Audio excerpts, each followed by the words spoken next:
नमस्ते साथियों, आज हम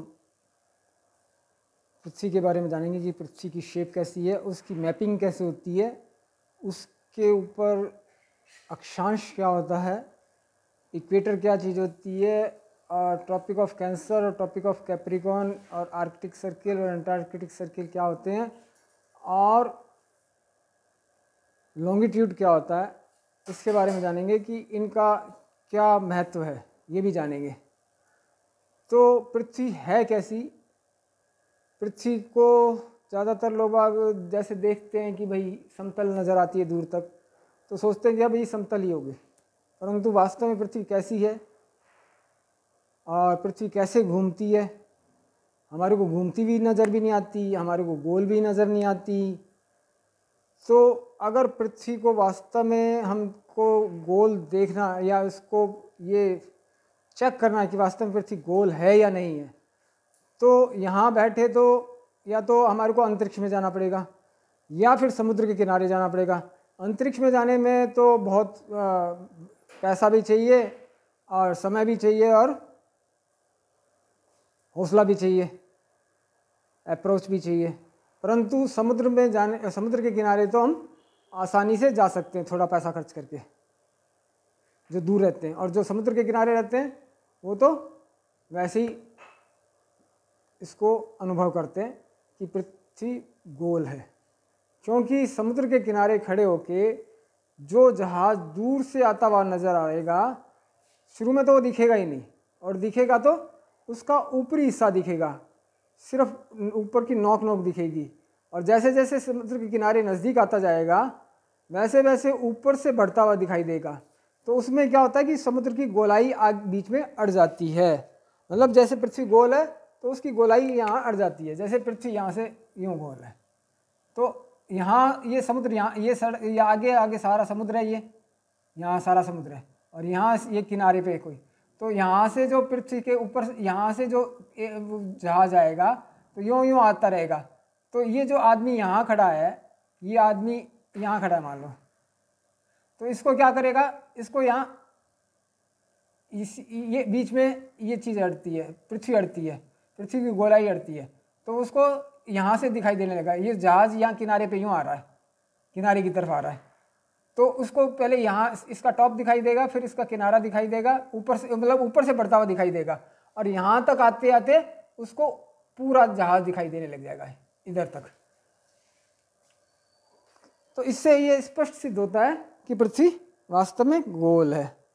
चलो तो हम अब ये पृथ्वी कैसे गोल है, प्लेट की तरह गोल है या गेंद की तरह गोल है, क्योंकि गोलाई एक प्लेन के अंदर है, या 3 डायमेंशनल है, तो वास्तव में 3 डायमेंशनल है। अब उस यहाँ जो समुद्र के किनारे जो आदमी खड़ा है, तो उसके कहीं किसी भी दिशा से जहाज आएगा तो उसको इसी तरीके से दिखाई देगा, चाहे उसको दाईं तरफ से आए, चाहे सामने से आए, चाहे बाईं तरफ से आए, उसको इसी तरीके से दिखाई देगा जहाज समुद्र के किनारे पे आते आते। तो चलो दोस्तों, आज बात करते हैं कि इक्वेटर क्या होता है। अब जैसे अब मैं ये पृथ्वी का ग्लोब लेके आया हूँ, पृथ्वी का ग्लोब ऐसे होता है, ये इसको तिरछा क्यों दिखाया है इसको बाद में हम डिस्कस करेंगे कि ये तिरछा क्यों दिखाया गया है। अभी हम इस पृथ्वी को ऐसे ले लेते हैं, ऐसे। अब ये पृथ्वी का ग्लोब है, ये इसका इक्वेटर है, और इस पृथ्वी का ग्लोब को मैंने यहाँ नक्शे में इस तरीके से गोलाई के रूप में दिखाने का प्रयास किया है। तो ये इसका इक्वेटर है, ये गोल है, ये भी इक्वेटर जैसे दिख रही है। ये पृथ्वी ऐसे घूमती है एंटी क्लॉकवाइज, नॉर्थ पोल के ऊपर से देखेंगे तो एंटी क्लॉकवाइज घूमेगी। सूरज हमारे को इधर से पूर्व से पश्चिम की तरफ जाता हुआ दिखेगा, छुपता हुआ, और पृथ्वी पश्चिम से पूर्व की तरफ यूँ घूमती है ऐसे। तो ये इक्वेटर है इसका, जिसको विषुवत रेखा कहते हैं। अब इसके पैरेलल में जितनी भी ऊपर और नीचे रेखाएं होंगी गोल, ये गोल रेखाएं पैरेलल में बिल्कुल, तो यहाँ से 10 डिग्री ऊपर जाएंगे। 10 डिग्री का एंगल मैं समझाना चाहूँ तो आपको यहाँ से इस प्लेन के अंदर से कहीं से भी उस प्लेन के ऊपर 10 डिग्री का एंगल मार्क करेंगे, तो 10 डिग्री का एंगल जहाँ टकराएगा, जहाँ जहाँ टकराएगा पूरा का पूरा, वो 10 डिग्री का ऊपर की तरफ अगर नॉर्दर्न हेमिस्फेयर में जाएंगे तो नॉर्दर्न हेमिस्फेयर का 10 डिग्री का उत्तरी अक्षांश कहलाएगा, और 10 डिग्री का दक्षिण में जाएंगे तो वहाँ कहेंगे तो 10 डिग्री का साउथ का अक्षांश कहलाएगा, दक्षिणी गोलार्ध का। तो उसको माइनस भी कह सकते हैं और ऊपर की तरफ प्लस पॉजिटिव भी कह सकते हैं। तो ये पृथ्वी को हम दो भागों में बांट के समझ सकते हैं कि इसके ऊपर का उत्तरी गोलार्ध नॉर्दर्न हेमिस्फीयर कहलाता है और इसके नीचे का हिस्सा साउदर्न हेमिस्फीयर कहलाता है। ये पूरा का पूरा हिस्सा साउदर्न हेमिस्फीयर में है, ये पूरा का पूरा हिस्सा नॉर्दर्न हेमिस्फीयर में है। ये इसका नॉर्थ पोल है, ये इसका साउथ पोल है। यहाँ मैंने नॉर्थ पोल इस तरह से दिखा रखा है, ये साउथ पोल इस तरीके से दिखा रखा है। ये इक्वेटर है, इक्वेटर के ऊपर ये ट्रॉपिक ऑफ कैंसर किसको कहते हैं, जो लगभग 23 डिग्री 26 मिनट के ऊपर जो रेखा आती है। जैसे अक्षांश मैंने 10 डिग्री का बताया, 23 डिग्री 26 मिनट तक सूर्य यहाँ से इसके यहाँ तक वेरी करता है। ये ऐसे जब पृथ्वी सूरज के चारों तरफ साल भर में एक चक्कर काटती है तो ये भी सूरज का इफेक्ट जो आता है वो यहाँ से यहाँ तक आता है सिर्फ। उसका कितना कितना इफेक्ट पड़ता है वो हम बाद में समझेंगे। तो 21 जून को सूरज यहाँ तक आता है ट्रॉपिक ऑफ कैंसर तक, और 21 दिसंबर तक यहाँ तक आ जाए ट्रॉपिक ऑफ कैप्रिकॉर्न तक। 21 जून और 21 दिसंबर, 21 या 22 दिसंबर जो भी मान लो, तो इसको कहते हैं मकर रेखा। 22 से वापस ऊपर की तरफ शुरू हो जाता है, उसको उत्तरायण, और वापस यहाँ से शुरू नीचे की तरफ होता है तो उसको दक्षिणायन कहते हैं सूरज। उसका इफेक्ट कैसे होता है वो हम समझेंगे, कैसे दक्षिणायन होता है, कैसे उत्तरायण होता है, वो भी हम आखिर डिटेल में समझेंगे। अब यहाँ ये आर्कटिक सर्किल है, इस आर्कटिक सर्किल के ऊपर, और एंटार्कटिक, ये एंटार्कटिक सर्किल है, ये यहाँ आर्कटिक सर्किल दे रखा है यहाँ, तो ये आर्कटिक सर्किल का पोर्शन आ गया और ये एंटार्कटिक सर्किल का। तो यहाँ दिन कई बार ऐसा होता है कि आर्कटिक सर्किल पे कि यहाँ दिन ही दिन रहता है ऊपर और यहाँ रात ही रात रहती है, और कभी कभी इस पोर्शन में रात ही रात रहती है, इस पोर्शन में दिन ही दिन रहता है। इस पोर्शन के अंदर कभी कहीं 6 महीने का दिन होता है, कहीं 6 महीने की मतलब और 6 महीने की रात होती है, कहीं 4 महीने का दिन होता है, 4 महीने की रात होती है, कहीं 2 महीने का दिन होता है, 2 महीने की रात होती है। इस तरीके से इस पोर्शन में ऐसा चलता, और बाकी के दिनों में वहाँ दिन और रात होंगे ही होंगे। इसी तरीके से नॉर्थ ये आर्कटिक सर्किल के ऊपर भी चलता है। अब हमने ये चीज़ें जान ली कि विषुवत रेखा क्या आती है, अक्षांश क्या होता है, कर्क और मकर रेखा क्या आती है। अब देशांतर रेखाएं क्या होती है।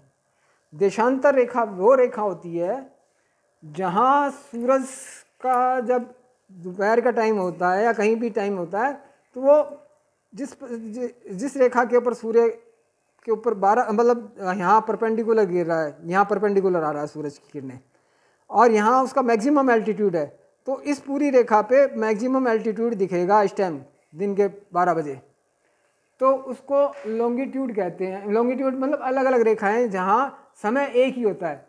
यहाँ 9 बजे, यहाँ दिन के 12 बजे हैं तो यहाँ सुबह के 9 बजे हैं, या यहाँ सुबह के नहीं 10 बजे हैं, यहाँ 8 बजे हैं, यहाँ 6 बजे हैं, तो इस तरीके से ये, तो उसको लॉन्गिट्यूड कहते हैं। ये लॉन्गिट्यूड मतलब होता है कि समय उस टाइम एक ही है, एक लॉन्गिट्यूड पे ऊपर से लेके नीचे तक का समय एक ही कहलाएगा।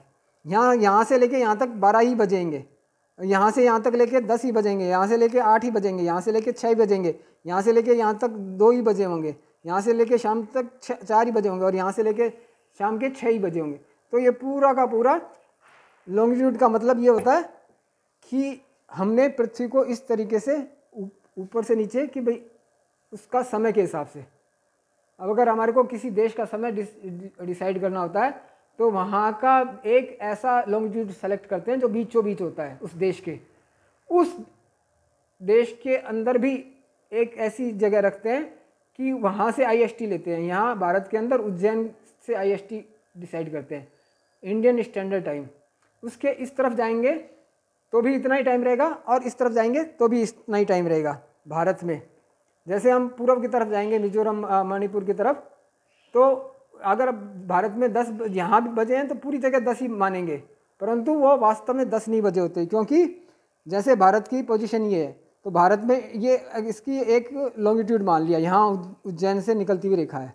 अब अगर हम यहाँ देखें तो ये दिन के यहाँ 12 बजे होते हैं, तो परंतु उस टाइम यहाँ शाम के 2 मतलब 1 बज गया होता है, दोपहर का 12 के बाद 1, और इस तरफ सुबह के मतलब 11 बजे होते हैं दोपहर के। इस तरफ राजस्थान की तरफ आ जाएंगे तो मतलब आधा घंटा का ज़्यादा से ज़्यादा फर्क, मतलब आधा घंटे से पौने घंटे के बीच में फ़र्क आता है।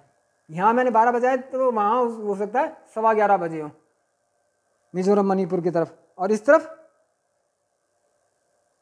नहीं, मणिपुर की तरफ 1:45 बजे हो, और इस तरफ 11:15 बजे हो राजस्थान की तरफ। तो ये एक्चुअली, और अब हम क्योंकि एक रूपता बनाए रखने के लिए भारत के अंदर उस टाइम का डिसाइड कर लेते हैं कि भारत के अंदर जो कोई भी काम होने वाला है तो उसका टाइम एक IST डिसाइड कर लेते हैं, समय चेंज नहीं करते। क्योंकि जो जैसे 10 बजे का समय है तो 10 बजे हमारे को परीक्षा देनी है या 10 बजे ऑफिस पहुंचना है, 10 बजे परीक्षा है सब जगह, पूरे भारत में 10 बजे है, तो वो समय तो एक ही होगा, परंतु ये उसमें दोपहर हो सकती है कि पहले हो जाए मिजोरम के अंदर, या सुबह पहले हो जाए, वहाँ सुबह 5 बजे हो जाती, तो यहाँ जो IST उज्जैन के अंदर है वहाँ बाद में उस टाइम 6 बजे दिन उगता है, और इधर और 6:30 बजे, मतलब वहाँ 5 बजे, तो यहाँ उज्जैन के अंदर 5:30 बजे और राजस्थान के अंदर 6:30 बजे स्टैंडर्ड टाइम के अनुसार। परंतु अगर हम वैसे देखेंगे तो जैसे कि भाई जैसे 5 बजे हैं तो 5 बजे उगेगा दिन, और यहाँ भी 5 बजे उगेगा अगर स्टैंडर्ड टाइम नहीं लेंगे तो। परंतु हमारे को जैसे मैंने बताया परीक्षा के हिसाब से या समय एक डिसाइड करने के लिए हम एक इंडियन स्टैंडर्ड टाइम या किसी देश का स्टैंडर्ड टाइम डिसाइड कर लेते हैं, ताकि उस स्टैंडर्ड टाइम के अनुसार वहाँ की गतिविधियों को एक रूपता बनाए रखने के लिए किया जाता है कि भाई एक ही टाइम के अंदर परीक्षा हो, आगे पीछे ना हो, कोई आगे पीछे समय, जैसे ट्रेन का टाइम है तो वो भी आगे पीछे ना हो। तो ये मैंने इसके बारे में आपको देशांतर रेखाओं के बारे में बताया। देशांतर रेखाएं क्या होती है, ये यूँ चलती है, ये पैरेलल नहीं होती, ये भी एक देशांतर रेखा है, ये भी देशांतर रेखा है, और देशांतर रेखा से ही तारीख भी बदलती है, वो भी हम आगे समझने की कोशिश करेंगे कैसे तारीख बदलती है। तो पूरे वर्ल्ड के अंदर सिर्फ थोड़ा सा ही टाइम होता है जब पूरे वर्ल्ड के अंदर एक ही तारीख रहती है, वरना तारीख एक पोर्शन के अंदर आगे आती है। 8 तारीख है तो पिछले पोर्शन में 7 तारीख ही रहती है। तो ये बड़ी रोचक जानकारियाँ हैं जो आप मेरे वीडियो में देखते रहेंगे। धन्यवाद दोस्तों।